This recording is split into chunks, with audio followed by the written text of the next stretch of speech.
Okay, सी हमने 3 scheduling algorithms देखे थे, राइट? कौन कौन से देखे थे scheduling algorithms?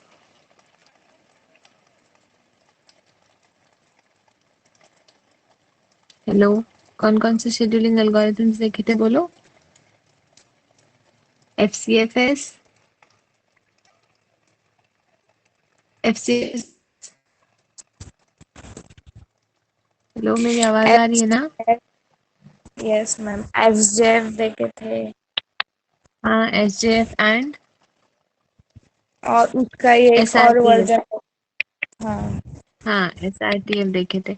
C now next, our next scheduling algorithm is priority based scheduling. Okay, see, priority based scheduling is a non-preemptive algorithm and one of the most common scheduling algorithm in batch system. Priority scheduling मतलब क्या है? Non preemptive algorithm है। Non preemptive means, hello, non means preemptive के ना means किसी को भी आगे जाने देगा, मतलब कुछ प्रॉब्लम आएंगी तो वो बीच में से कोई भी आ जा सकता है, वो नहीं। हाँ, कट नहीं करेगा, राइट? बीच में से किसी को नॉन प्रिएम्प्टिव शेड्यूलिंग एल्गोरिथम है और it is one of the most common scheduling algorithm. Okay, each process is assigned priority.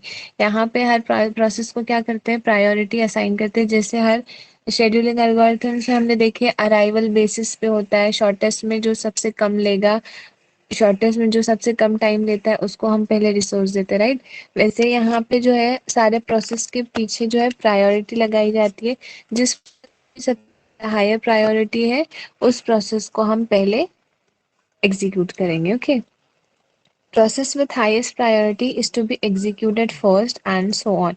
जैसे यहाँ पे मैंने बताया, जैसे जो भी प्रोसेस है, सपोज P1 की प्रायोरिटी है 1, P2 की प्रायोरिटी है 2। अब हाईएस्ट प्रायोरिटी किसकी है? P1 की। तो पहले किसको रिसोर्स मिलेगा? P1 को। देन P1 ही सिस्टम में पहले एग्जीक्यूट होगा, then after that P2। Okay, process with same priority are executed and first come first serve basis.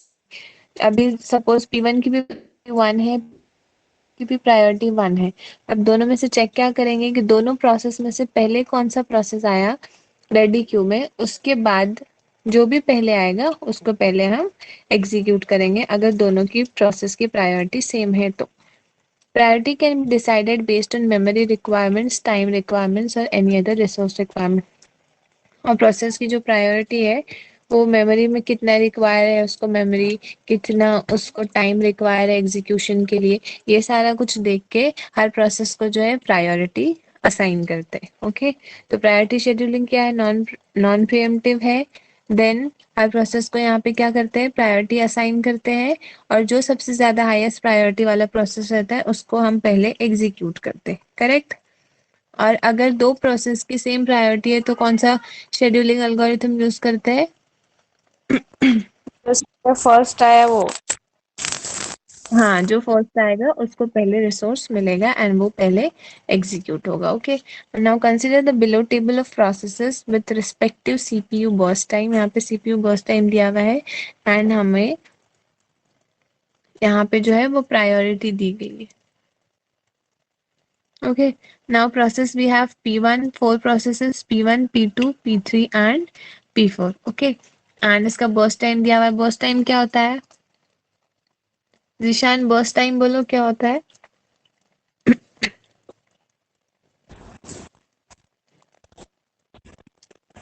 Burst time क्या होता है? रीम? कितना टाइम लगता है वो बस टाइम रहता है ना, होने के लिए, हाँ, कंप्लीट होने। करेक्ट। प्रोसेस, हाँ करेक्ट। प्रोसेस P1 को एग्जीक्यूशन अपना कंप्लीट करने के लिए कितना टाइम लगेगा, that time is known as a burst time. Okay, अब यहाँ पे प्रायोरिटी बेस्ड शेड्यूलिंग है तो यहाँ पे हर प्रोसेस की जो है प्रायोरिटी दी गई है कि प्रोसेस P1 की प्रायोरिटी है 2, प्रोसेस P2 की प्रायोरिटी है 1, P3 की प्रायोरिटी है 4 एंड P4 की प्रायोरिटी जो है वो 3 है। ओके, ये टेबल समझ में आ गया? अब हम क्या करते हैं? पहले जाइंट चार्ट बनाते हैं, राइट? तो जाइंट चार्ट अभी हम फर्स्ट चेक करेंगे, प्रायोरिटी बेस्ड है तो हम प्रायोरिटी को चेक करेंगे कि ये चारों प्रोसेस में से सबसे ज्यादा हायर प्रायोरिटी किसकी है। ओके, यहाँ पे है 1 2 3 एंड 4। सबसे ज्यादा हाईएस्ट प्रायोरिटी किसकी है? P2 की, राइट। 1 है P2 का, तो सबसे पहले यहाँ पे हम जॉइंट चैट में क्या लिखते हैं? 0। देन देखेंगे कि प्रायोरिटी किसकी सबसे ज्यादा है। प्रोसेस P1 की P2 की प्रायोरिटी सबसे ज्यादा है, तो हम यहाँ पे लिख देंगे P2, करेक्ट। अब ये नॉन प्रिएम्प्टिव है, राइट। नॉन प्रिएम्प्टिव मीन्स कोई इस प्रोसेस को कट नहीं कर सकता जब तक ये पूरा इसका एग्जीक्यूशन जो है वो कंप्लीट नहीं हो जाएगा। तो इसको कितना बर्स्ट चाहिए? 3 बर्स्ट टाइम चाहिए, राइट। तो 0 से 3, 0 प्लस 3 इज इक्वल टू 3। तो ये कहाँ पे एंड करेगा? 3। यहाँ पे प्रोसेस P2 का एग्जीक्यूशन जो है वो पूरा कंप्लीट हो गया। अब इसको नहीं देखेंगे।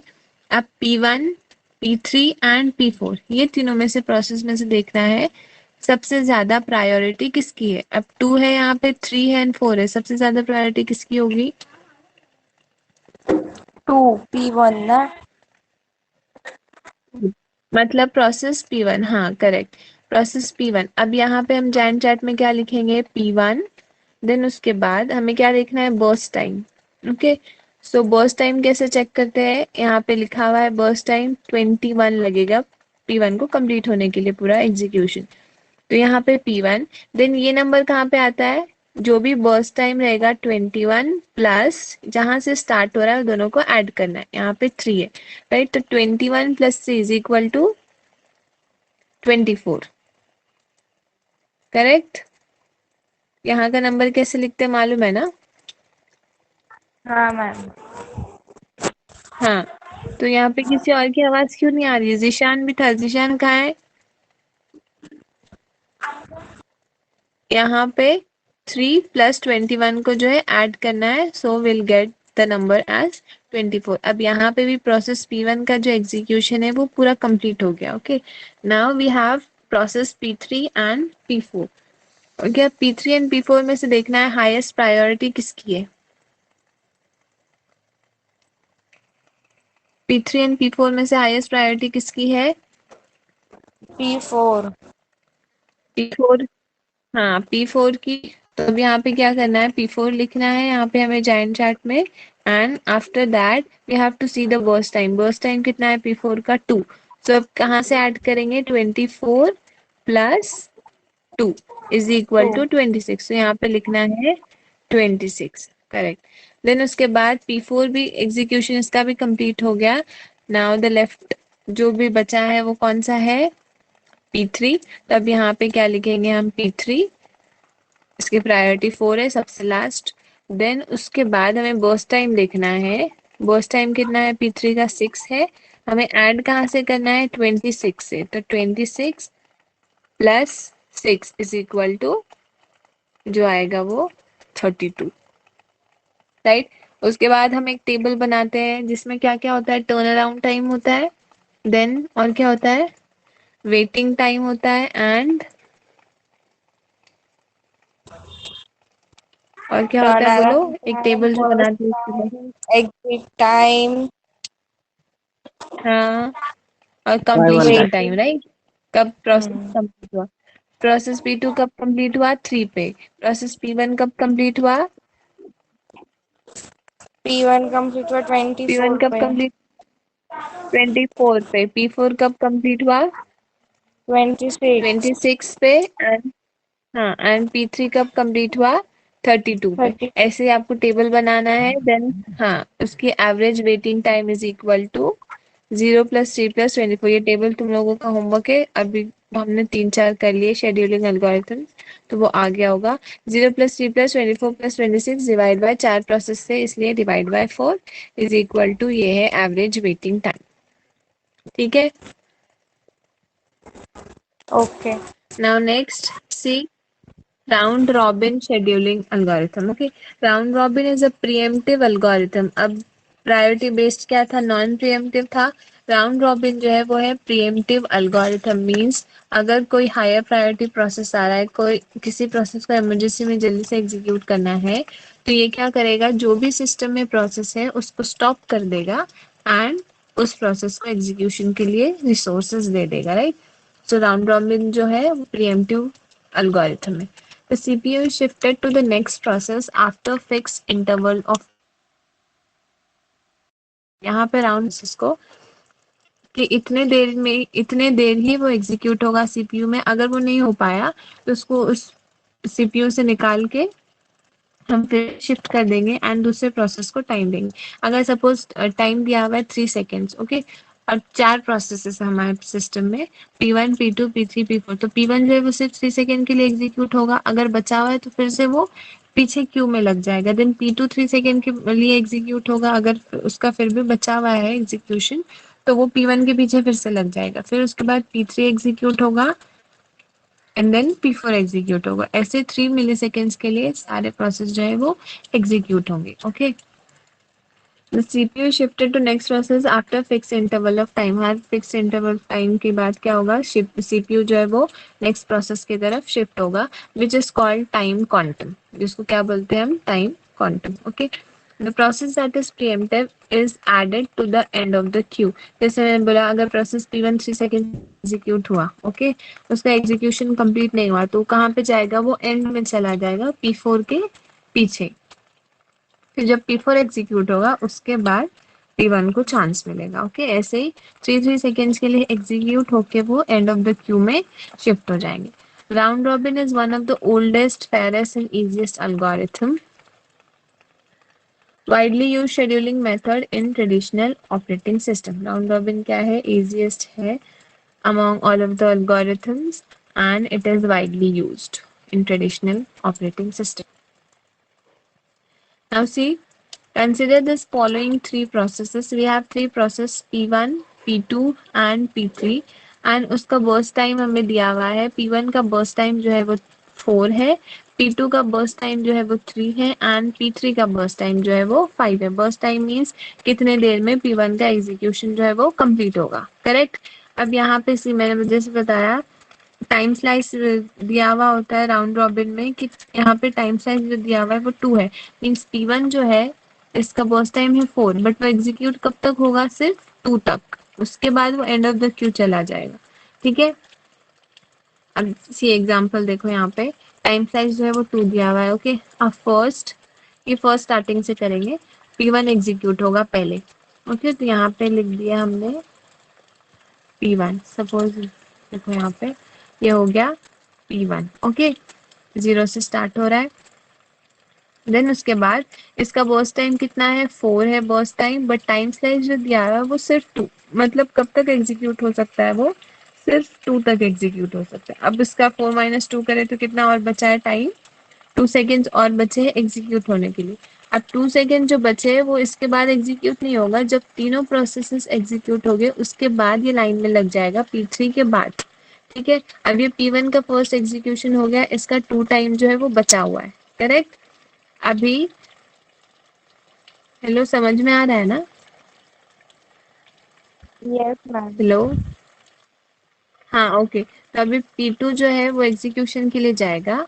उसके बाद देखो यहाँ पे P1 जो है वो 2 तक ही एग्जीक्यूट है। अब P2 एग्जीक्यूशन के लिए जाएगा, इसको बर्स्ट टाइम कितना चाहिए, 3 चाहिए, बट अवेलेबल कितना है, सिर्फ 2 ही, करेक्ट।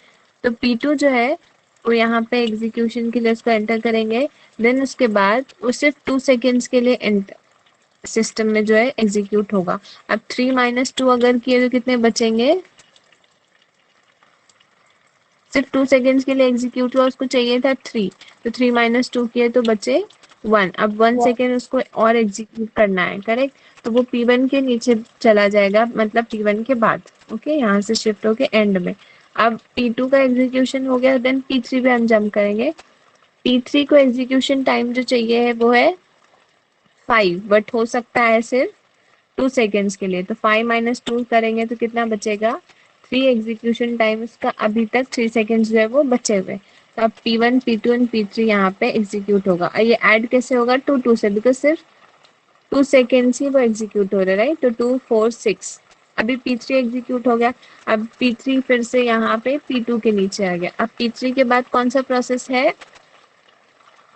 P1 प्रोसेस है, करेक्ट। उसका कितना सेकेंड्स बचा हुआ है, सिर्फ 2 सेकेंड्स।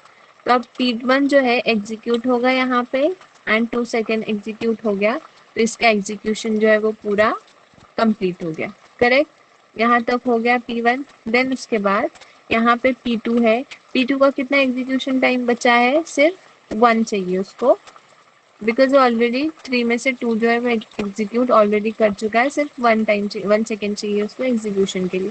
तो P1 के बाद यहाँ पे P2 एंटर करेगा, 8 + 1 कितना हुआ, 9, करेक्ट। यहाँ पे P2 का भी एग्जीक्यूशन जो है वो पूरा कंप्लीट हो गया। अब P2 के बाद लाइन में कौन लगा था, P3। P3 का कितना एग्जीक्यूशन बचा है, 3। यहाँ पे P3 फिर से एग्जीक्यूट होगा सिर्फ 2 सेकेंड्स के लिए, तो 3 - 2 कितना हुआ, 1, मतलब इसका 1 सेकेंड फिर से बच रहा है, तो यहाँ पे P3 एग्जीक्यूट हुआ 2 सेकेंड के लिए। 9 + 2 = 11। देन उसके बाद 1 सेकेंड उसका बचा है, अब कोई और प्रोसेस तो है नहीं, तो P3 फिर से एग्जीक्यूट होगा 1 सेकेंड के लिए, एंड फिर उसका एग्जीक्यूशन जो है वो कंप्लीट हो जाएगा। समझा? Yes ma'am. फिर से समझाऊं? मैं समझा। हेलो, आवाज नहीं आ रही है तुम्हारी की? समझा है क्या होता है समझा राउंड है। रॉबिन की, फिर से एक्सप्लेन करूं?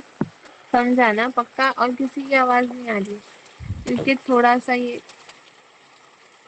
कंफ्यूजिंग था।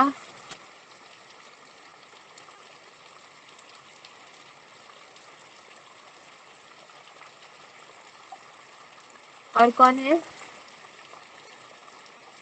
शिफारी मैग, कैफ समझा?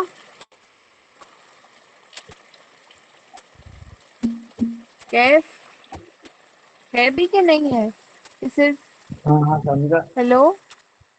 हाँ, ओके। हाँ। नाउ नेक्स्ट देखो, मल्टी लेवल क्यू शेड्यूलिंग।